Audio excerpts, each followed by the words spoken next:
Tunataka kufahamu labda pengine mazungumzo yenu baada ya kukutana, baada ya furaha yake ya kukuona, mlizungumza nini hasa na kitu ambacho ni kama memorable umebaki unakikumbuka? Hawa alikuwa kikweli alikuwa na 100% za kwamba anapona. Na ndio maana akaniambia Imelda, tukotoka hivi unahisi nikirudi Tanzania naweza kufanya biashara gani, kwa sababu nimekaa muda mrefu sana, miaka 8 kitandani, naomba michango, hii hali imenitesa. Hakuna kitu ambacho kimeniumiza zaidi ya kama kuomba michango, ni hali ambayo ilikuwa inanitesa. Nataka nije nijipange na kupromise Imelda mimi nitakuwa tajiri mkubwa sana.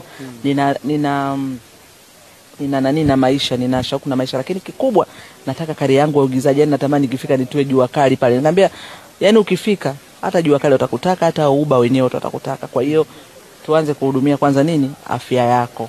Basi, lakini ukweli ni kwamba alikuwa ni msichana amependeza, alikuwa anaendelea vizuri, alikuwa mzuri kabisa.